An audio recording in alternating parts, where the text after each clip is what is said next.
How emotional is music to you? Oh, very. I actually think it's my preferred language to express emotions. Every emotion that I have inside could go into music, and when I play music on stage, it's my way of expressing every emotion that I have.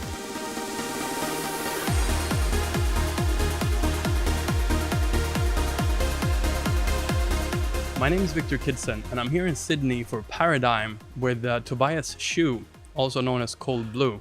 How are you doing today? I'm good. Hi, Victor. Good to see you. Good to see you Shall I too. hold this when I speak? No, that's fine. I'll hold it. Okay. You want to do that again? No. Okay. Good to finally meet you. I've listened to your music for a long time, and today we finally got to meet.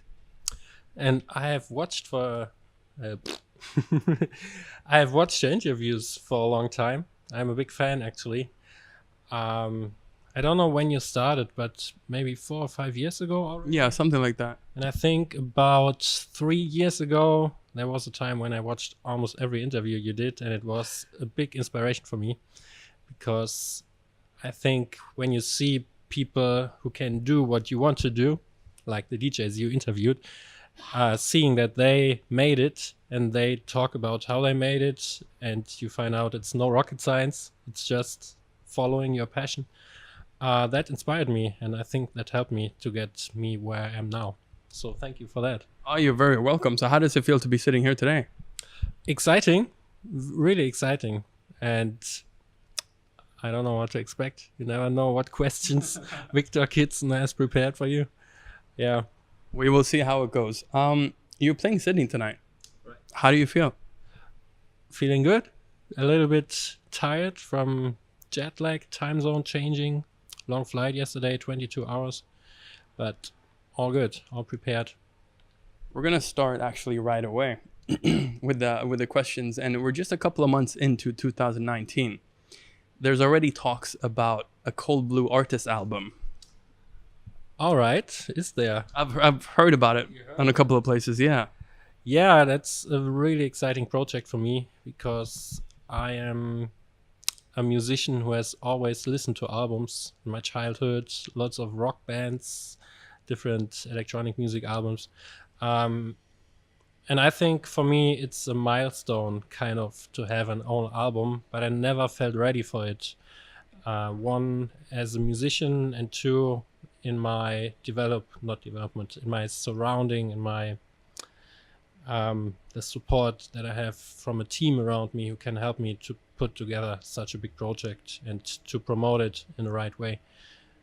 But now with Music First, Subculture, and all these people, it feels like the right moment to do this. And yeah, I'm excited for it.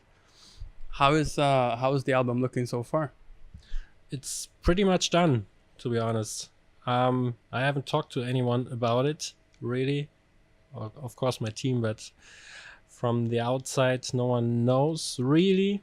And I haven't played much of the music yet, but I think it is done, and I have half a year to fine-tune and maybe switch a couple of tracks, but sounds good to me so far.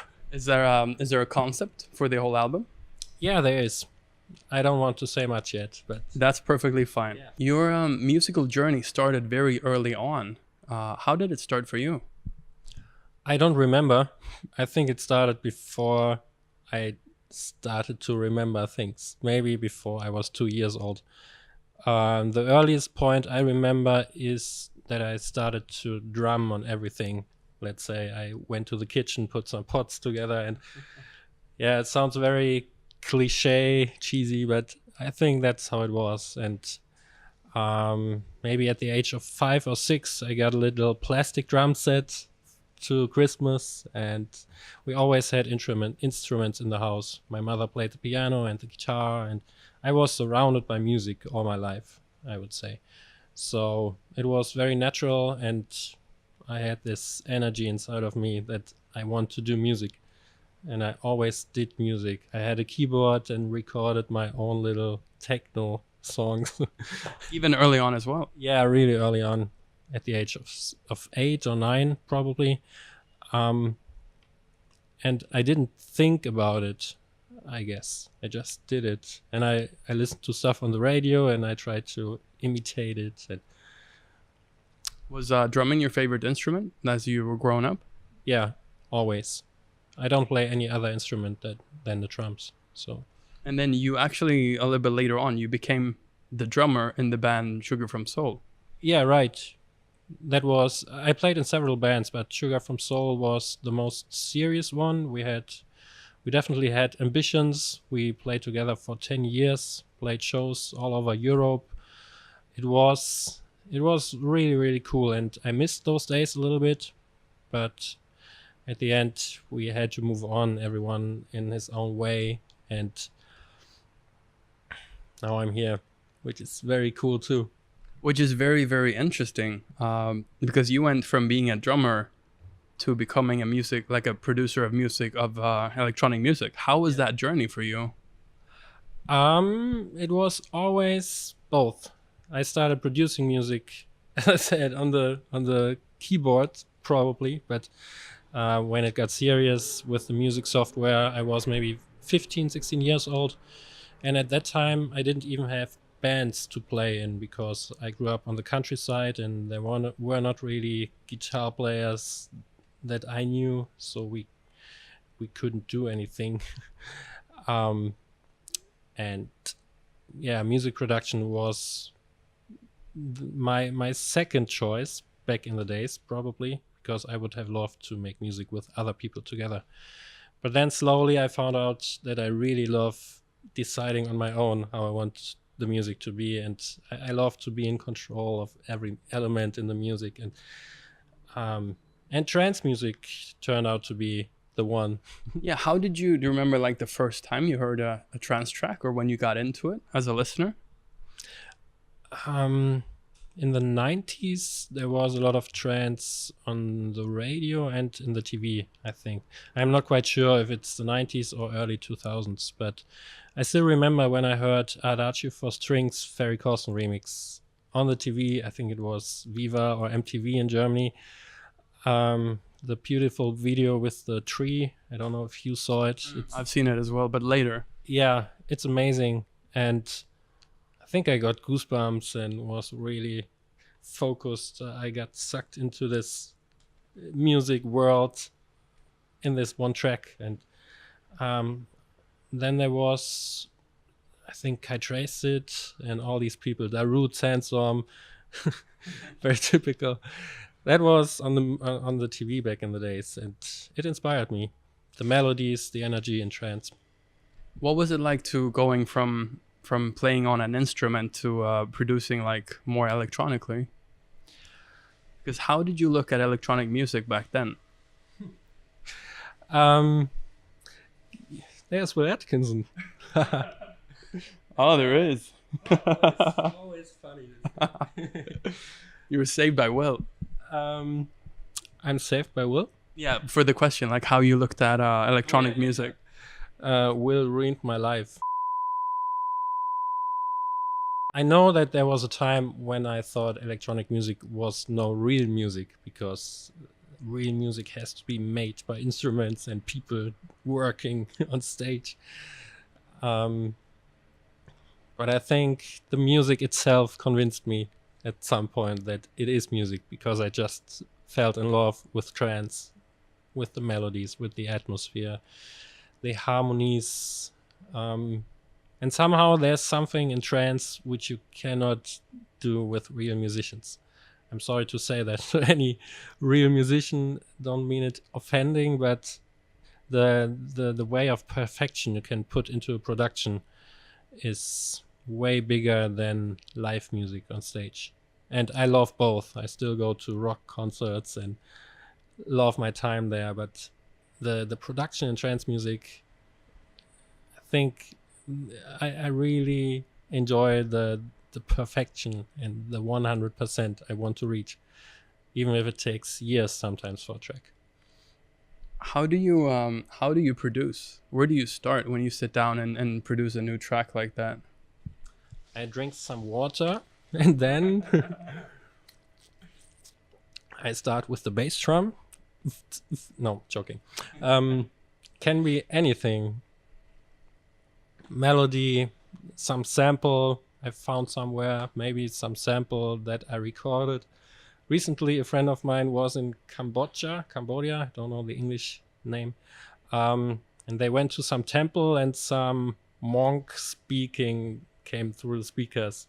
And he just sent me a video of the whole thing to show me the vibe. And that monk inspired me, and I ripped it and did Oh, you some sampled it things. into a track. I sampled it, and the track is nowhere near an idea yet. But Is it an album track, maybe? no.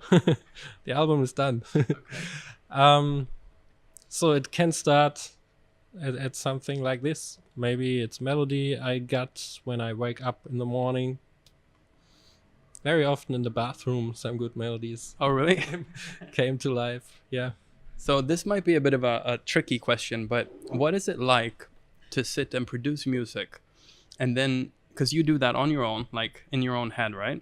And then you release it and you see how people emotionally connect to it, or you play it out loud and you see how people react to it. What is that feeling like? Sometimes very satisfying because it works out exactly like you imagined.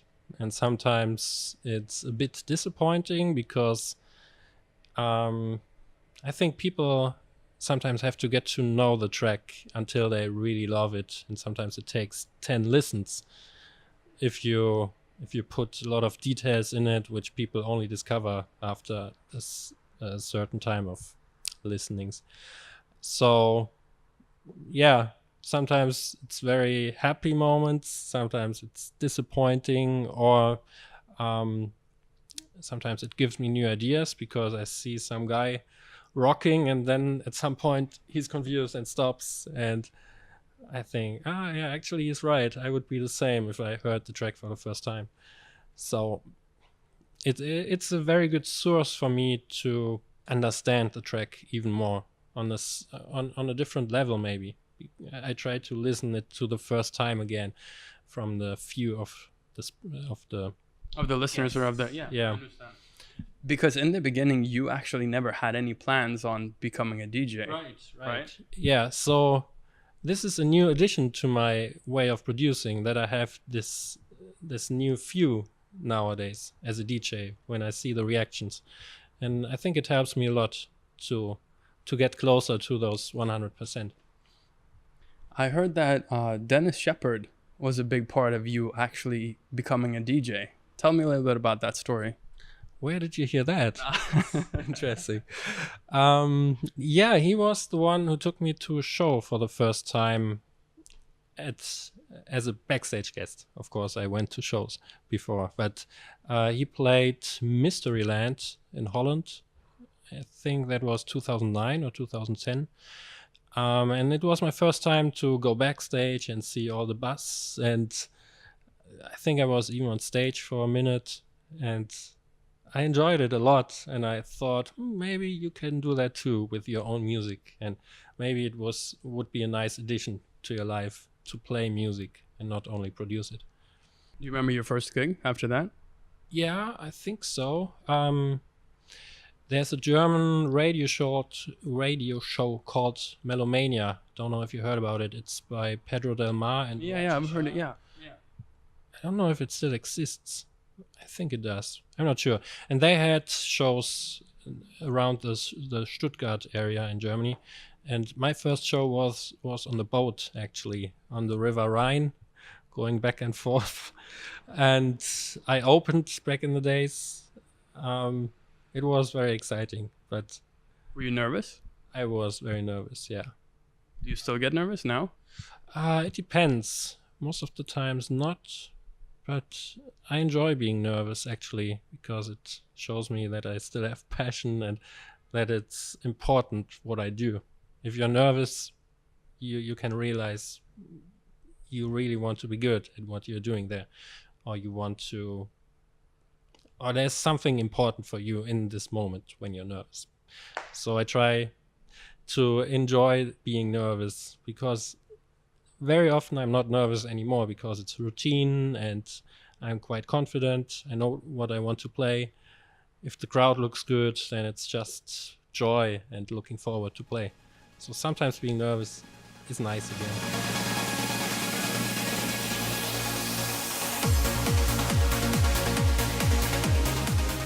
how emotional is music to you? Oh, very. I actually think it's my preferred language to express emotions. Um, so every emotion that I have inside could go into music, and when I play music on stage, it's my way of expressing every emotion that I have.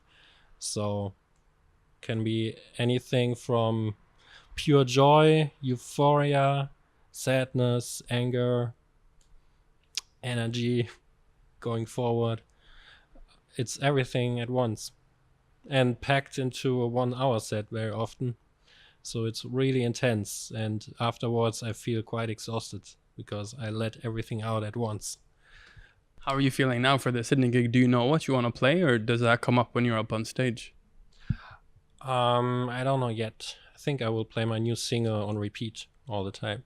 For 1 hour? Yeah, it's called And Madness Remains. And Yeah, tell me about that track name though, um, as you brought it up now. And it's a very interesting track name. I've actually never seen anything because it's three dots first, right? And then Yeah. And Madness Remains.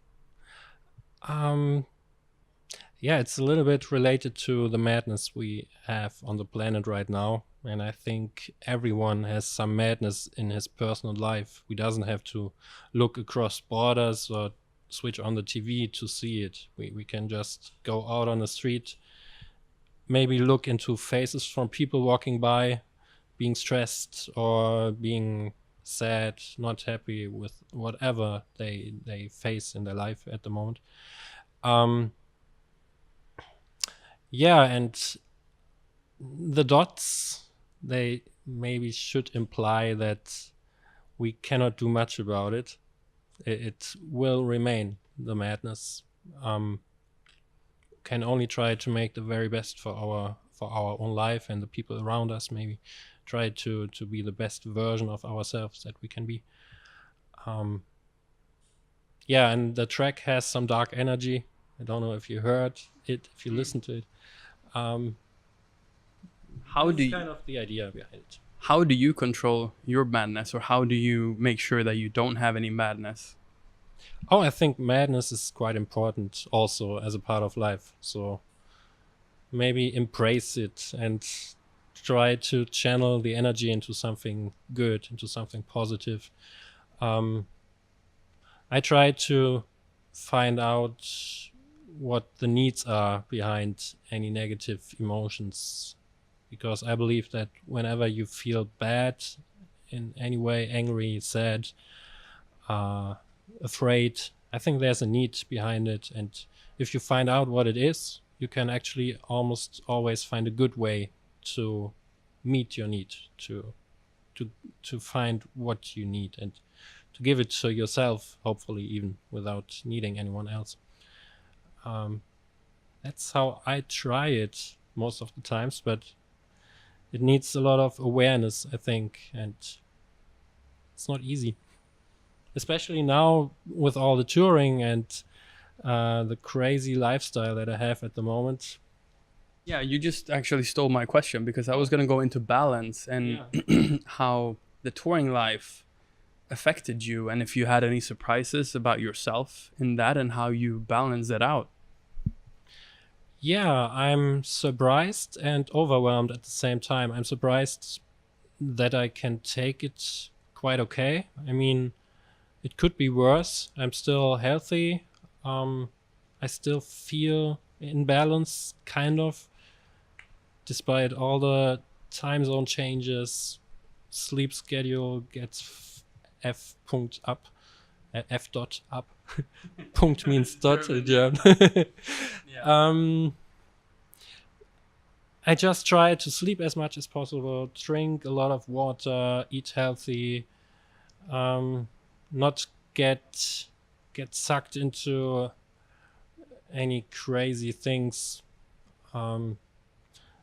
It's very important to learn to say no, because many people want a lot of things of you, whatever that is. Maybe just spend more time going to an after party. And it's important that I know how to say no to find my balance. And get what I need, which is sleep, staying healthy. Yeah, and mentally, it's also crazy with the shows. Like I said, the emotion in 1 hour can be so crazy that maybe I need a whole day afterwards to get back into normality from this on the show to back to. Yeah, how do you feel afterwards? Because usually you're alone on an airplane going somewhere else, right? Or in a Yeah. hotel room after this energetic release. Yeah, I found out that it's easier if there are other people around you that know you and that I know. For example, when we are on tour with the whole team with Music First, if there's a subculture show somewhere, and it's like the whole family together, and after the show we sit down, have a drink, relax. Even in the next morning we spend time going to airports. This is way easier because you are surrounded by friends, and you all together have to find that balance again. You can do that by talking, by reliving the show, sharing your experiences. But when you are alone, maybe it helps to call a friend, or even just think about your memories, try to relive it in your mind, and not get not try to. I try to not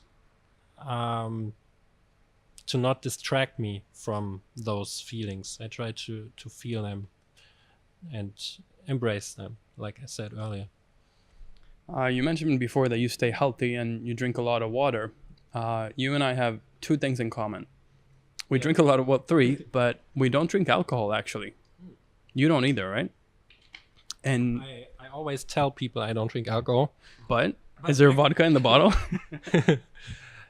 It's easier to say I don't drink alcohol. People respect that more than when you say I want to drink only one drink, and then I stop. That's true. Because I drink one drink every now and then with friends, at a wedding, when I feel this little buzz. I want to have a good moment now, and I want to enjoy that also with alcohol. So I try to be very aware of what alcohol does to me in that moment, and I enjoy it very much. But that's maybe 4 times a year. It's I almost drink no alcohol, and that's the truth to everyone. I said I don't drink alcohol. Now you know it. But it's not easy to actually say no either, because people always try to, come on, just drink a little bit, right? I at least I feel that. As I said, for me it's easier to say I don't drink, and I found out that people respect it. But maybe it's different when people don't know you, and one of the first things they hear about you is I don't drink alcohol.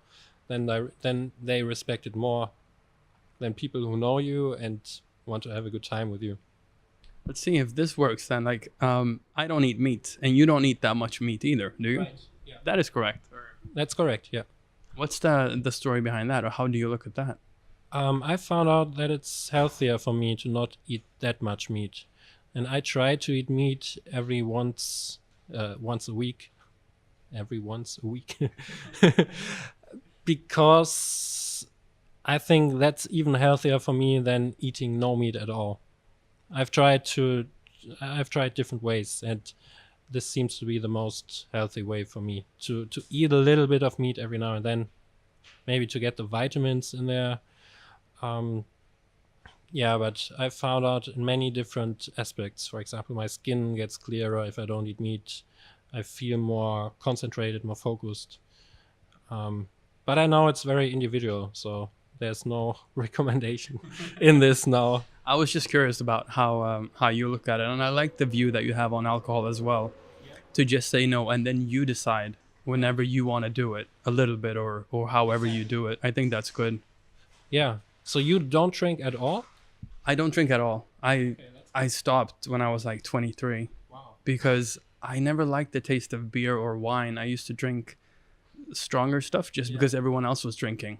And then I woke up one day and I didn't really know why I was drinking, so I just stopped. I got a lot of comments for the past 2, 3 years afterwards. Why aren't you drinking? Just drink a little bit. But I've always said no. I do a trip with my best friends once a year. We've been to Vegas and Warsaw and Budapest, and then I end up drinking that time. So once a year, I usually drink a little bit. There you go. Yeah. Yeah, but it was similar for me. I don't like the taste of beer, don't like the taste of wine. And I always got bad headaches in the next day. So it wasn't worth it for me. The pros are not big enough at the cons, as not as big as the cons. So yeah, That makes sense as well. why should you do it? And even I think you can have a good time without alcohol too. You just have to learn how to relax and feel good. Speaking of water, I hear there was water involved the first time you met Neil Scarborough from Music First in Dublin 2016. Tell me about that. Yeah, that was funny. I think our very first meeting, 5 minutes in, I don't know what the topic was about, but he got a little bit excited, and boom, his water went over the whole place, including my clothes. um, yeah, and Neil thought, "Oh, there goes the deal. Damn it." That was funny. Yeah. I really like this guy. He's emotional. He has passion for what he's doing, and in that really short moment, it showed that he's passionate. And What was that like to be approached by Music First and subculture like that? How did you feel before that? really proud. To be honest, I didn't know too much about them. I only know they were big. They had all the DJs that I like, and it was really exciting. But at the same time, I didn't really trust that a big agency could work in the way that I need support for my music. I had other experiences before where agencies tried to tell me how to produce music, to tell me how to change my style, do certain things to get more popular, and I don't believe in that. And when Music First approached me, Neil said to me, well, it was actually Neil, he told me, just keep doing what you do and we'll do the rest. You don't have to change anything. And it was difficult for me to believe that in the beginning, but then when I met him, I found out he was serious and he actually meant it that way. And still, until today, they let me do what I do, and it worked out very well. Something that I think is you doing what you do was the subculture mix CD that you did. That was mind-blowingly full of your own material. How did that come about? Yeah, when they asked me to do the CD, my question was, how much of my own music can I include? And they said, as much as you want. So I started to find other tracks from other people, and at the same time started to produce more own material for it. And somehow there was a full CD of material quicker than I thought. And they loved the idea. I love the idea because it's something like an album, what I always wanted to do. And it was like a little exercise for my real debut album this year. Yeah, I know that some people made the comment that it's a compilation and it shouldn't be about your own music. And but I feel more like an artist who wants to show his own music rather than a DJ who is good at collecting tracks from different people and combine them to a cool story. I enjoy that too, but I decided to take the opportunity and do what I enjoy most, and it worked out. It turned out to be an incredible mix. Thank you very much. How did everything change for you after you joined Music First? Or your music didn't change, but what changed, or how do you feel after you joined? Even the music changed because I felt even more purposeful when I create music, because I knew there would be the next show in 2 weeks where I can play this new track I'm working on. So that was a huge boost for motivation, creativity. It made me more relaxed when I produce. because I just know everything is gonna be fine. Just you can keep doing what you do, as Neil said, and it will work out. And then the touring schedule became crazier and crazier, so that changed my whole life. The whole balance in my life changed, and I had to fine tune the balance. And I love it, and at the same time, sometimes I would love to have a little bit more normality, more daily routines, waking up at the same time every morning, going out, meeting friends in my hometown. But I try to do that as much as I can, and maybe it's even cooler this way, because when I have the time at home, I use it even more focused, more. You make the most out of it. Yeah, I'm more aware of every moment, that I have, be it at home or on tour. For example, now in Australia, I know I have a week here, and I can use it somehow, and I can think about how do I want to use this 1 week. And that would be different if I had a whole year at home and I don't have to worry about what do you want to do with this year.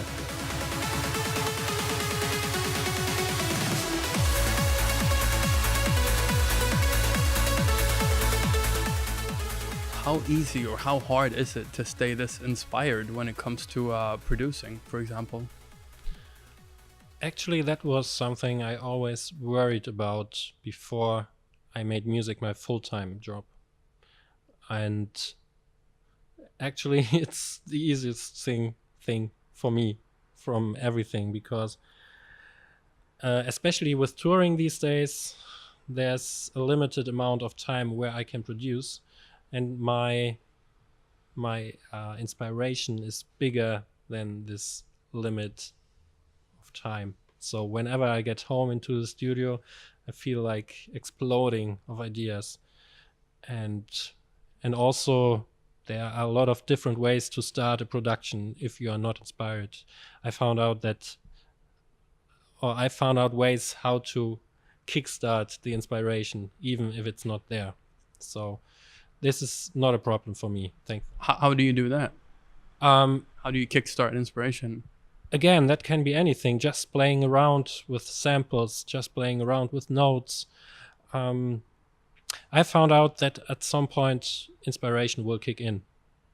And maybe sometimes it doesn't, and that's okay too, but more often it does. And then before you know, you're full of creativity again, and you're into the flow, and the track is almost done after half a day. What do you do if inspiration doesn't kick in at that moment? I just stop, go out, do something else. It happens maybe a day, a week or so. And also nowadays I just feel when I'm done with creativity. For example, if I'm in the studio for 4 days, I know at some point I let everything out and there's nothing more to give. So I have to recharge, get some input from somewhere else, take a day off, and then it will go back.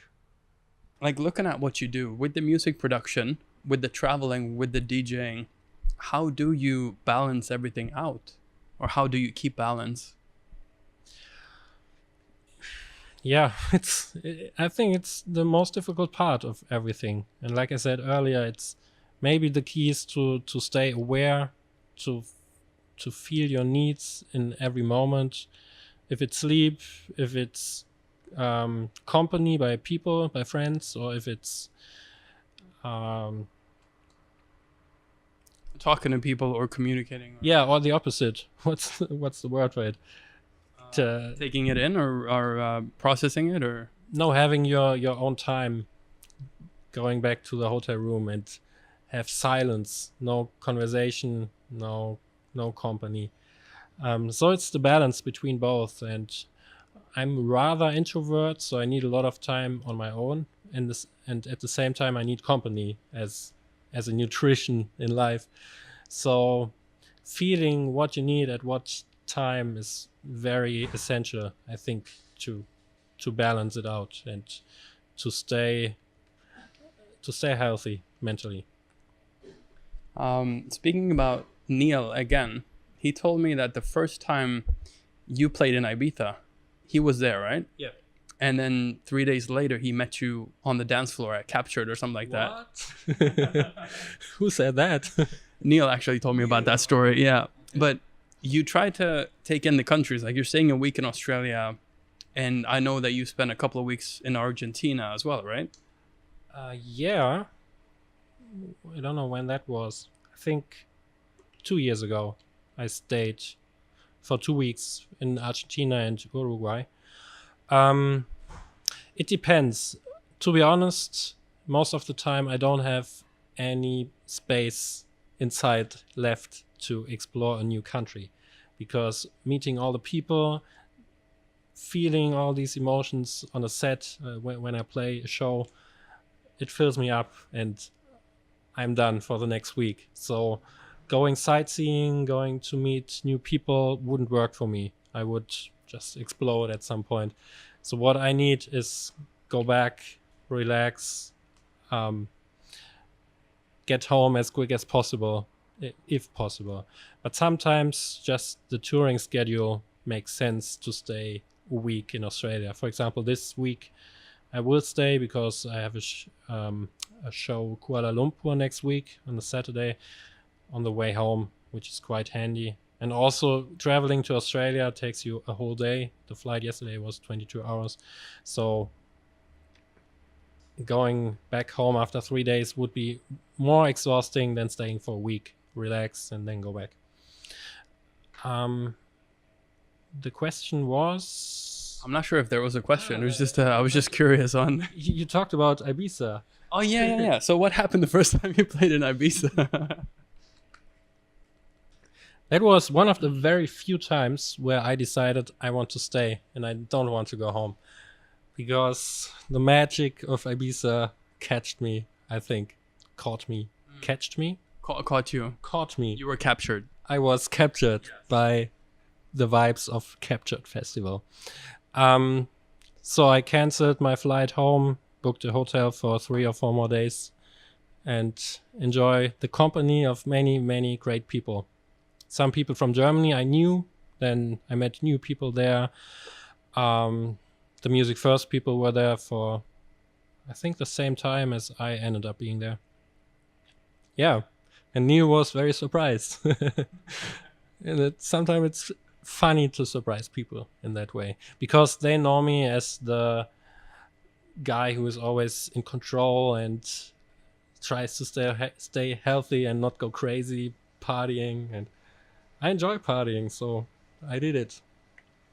I enjoyed Paul van Dyk's set at Shine very much, and then Stoneface and Terminal played an incredible set afterwards, and I still remember that. And also I started as a clubber when I discovered the music, and when I thought I don't want to become a DJ, I always enjoyed going to shows and just live the music by dancing and listening to it, see people enjoying it. So it was cool to go back to the other side again. When you started going out to clubs, did you have DJ dreams that you wanted to be up there, or were you still in the producer mind? Yeah. I never had the dream being up there, but I always had the dream that my music gets played. So my goal was to create music that those guys want to play. And that worked out at some point, thankfully. And yeah, then at some point, as I said earlier, I found out that it would be a nice addition to the production side. I think it completes it in a way, to give it to people on my own instead of rely on other DJs who played.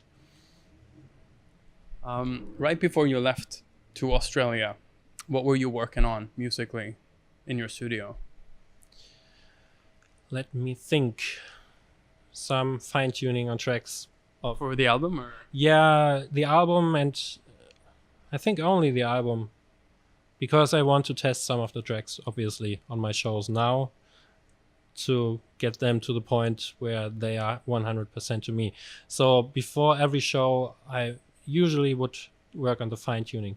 And there's Neelix walking by.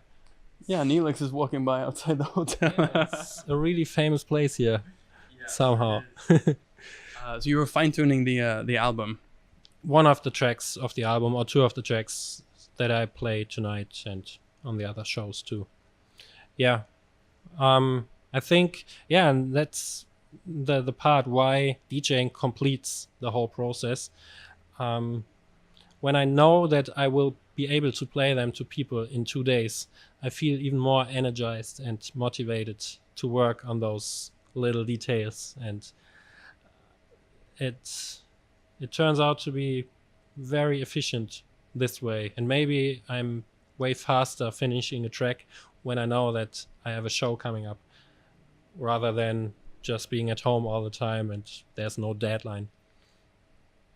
Tell me about your passions outside music. What are your other passions? Nature, sports, meeting people, thinking about life, philosophy, psychology. I think a big passion of mine is to understand how everything works in life, how we work as human beings. I'm quite passionate about that.